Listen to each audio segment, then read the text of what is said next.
Hey y'all, in today's video I wanted to do just a little section of Inktober, or the one that I'm doing is Tober. And one of my favorite YouTuber artists, Jess, she put out a prompt, and so every day I've been working on that prompt, and I thought we should do one together because, I don't know, I just thought it would be fun. Plus I'm procrastinating because my video does not want to be edited. So anyways, just a little insight. But today's prompt is Shy Butterfly, and I pulled up some pictures from Pinterest and I'm just gonna draw and then paint it. So I just thought, you know, we could do it together.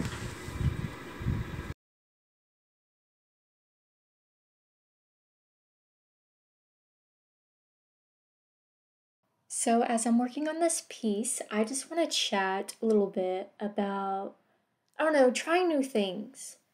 And in this section that I'm doing for Inktober, I did the whole thing in gouache, which, well, actually, yeah, I did, because I did the bottom layers in a watered down version of gouache. And I never really do, or I never really create drawings or paintings like this one with just gouache, though I have pinned a lot of favorite photos on my Pinterest of some of these paintings. They're just absolutely beautiful, of these artists using gouache, you know, to create really pretty paintings.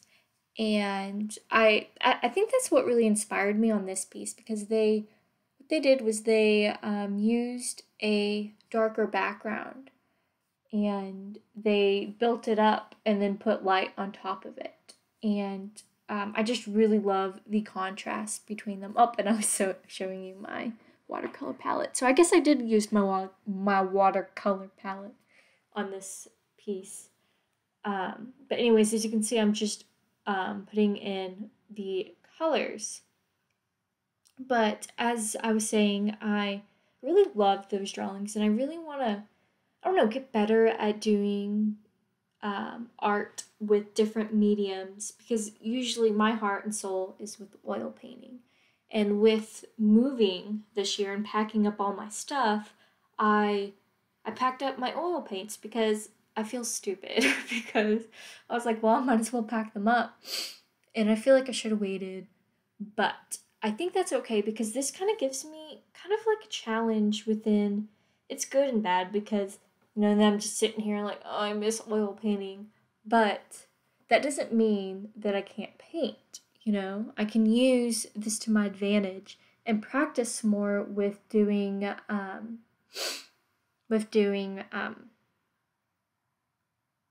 different kind of techniques and styles per se. So I really love the look of doing watercolor and then doing colored pencil on top. And so I think I want to do that more, and, you know, work with gouache per se, and really, you know, really play with the different materials I have, because, you know, even though I went to school for art, and you know, I learned so much, I didn't really play with a lot of different materials. It wasn't until the end that I was like, oh my gosh, I should have done this, I should have done that, instead of, like, you know, looking towards the past and being like, oh, I wish I've done that. I can do it now. And so I've been trying to challenge myself lately, trying to do more different techniques. And I think Inktober really helped me in that kind of way. Granted, I didn't finish Inktober. I think a lot of us get so excited and so pumped to do Inktober, and then towards the end we kind of like spivel out. And it doesn't help that for this Inktober, so I followed Jess Carp on YouTube.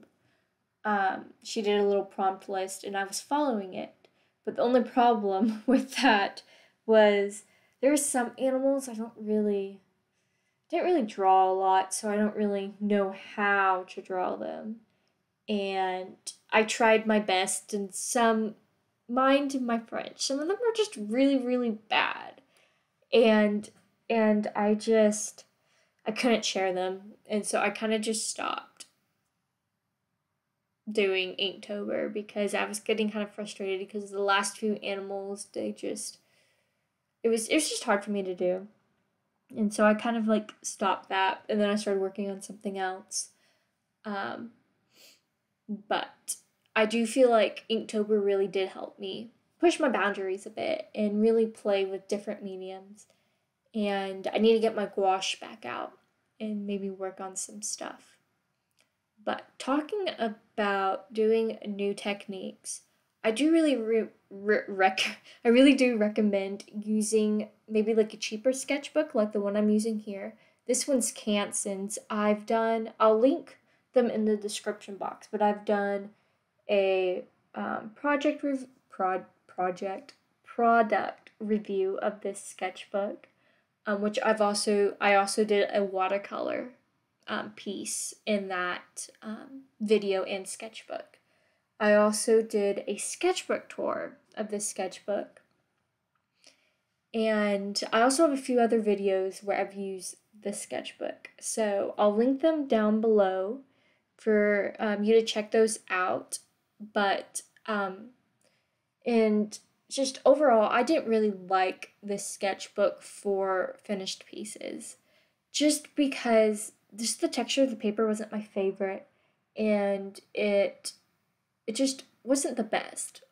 But I do recommend this sketchbook for those who want to practice and those who maybe want to work on mixing up some colors and figuring out what colors go together well, because I have made a little swatch card on a few of these pages of mixing my watercolors.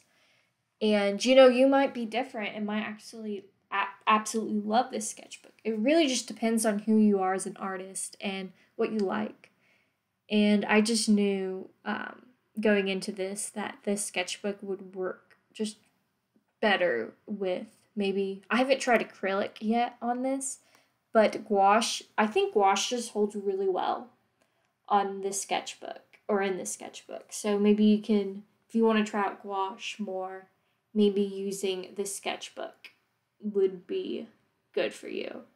Though talking about gouache, I realized I didn't really specify what gouache is because some people might not know. So gouache is kind of, it's a pigment between watercolor and acrylic paint. It's more opaque than watercolor, but it can be used similar to watercolor.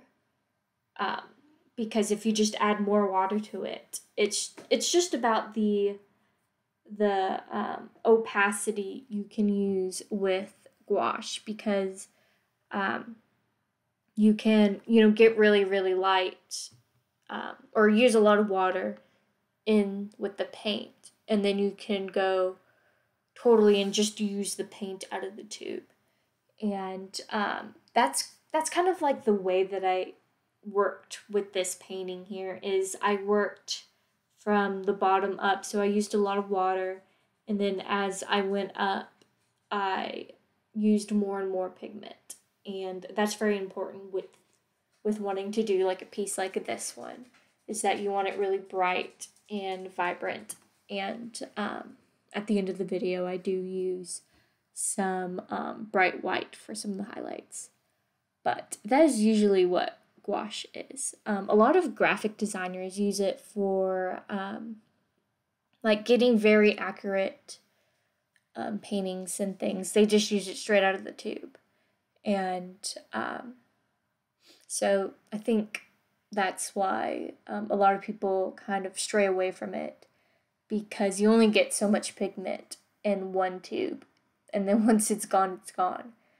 And so yeah, so it's kind of like acrylic paint, but using water with it is easier, and it's more matte.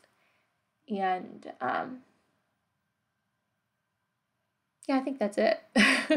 Though I do really like using it. It's very fun. And I think that once you find your groove with using it, I think it'll go very well for you.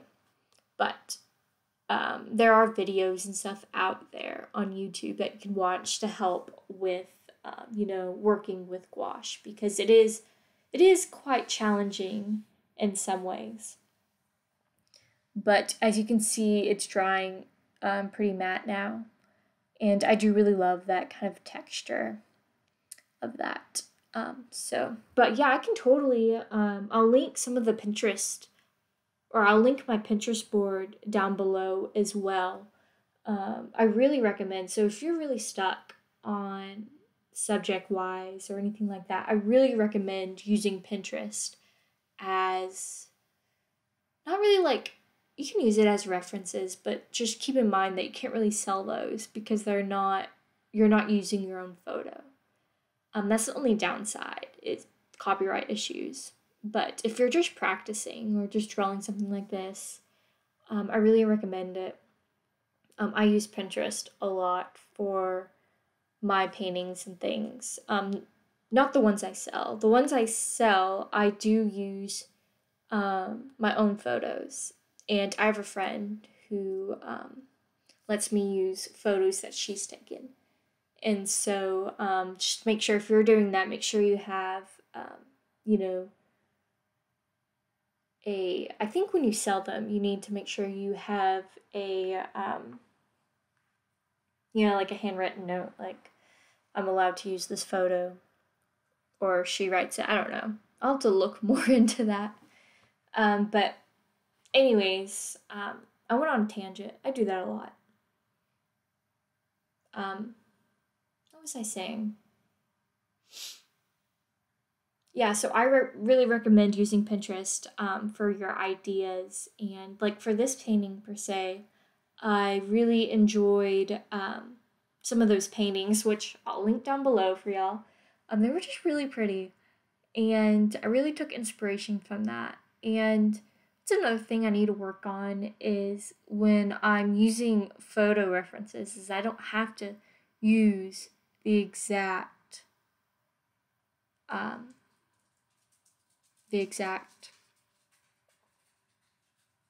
photo per se.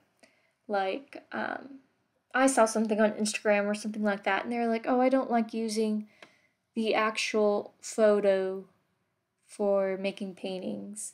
They like to go outside and paint and stuff like that. And that's really fun. That'll be really cool to do some plein air paintings. But it's kind of hard when, sometimes you can't really go out because it's so hot. Because living in Texas, y'all, it's 86 right now. And it's November. What the heck? But anyways, yeah,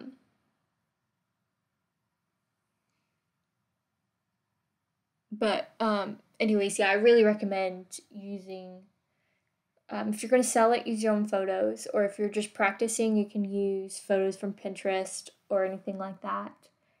And, yeah.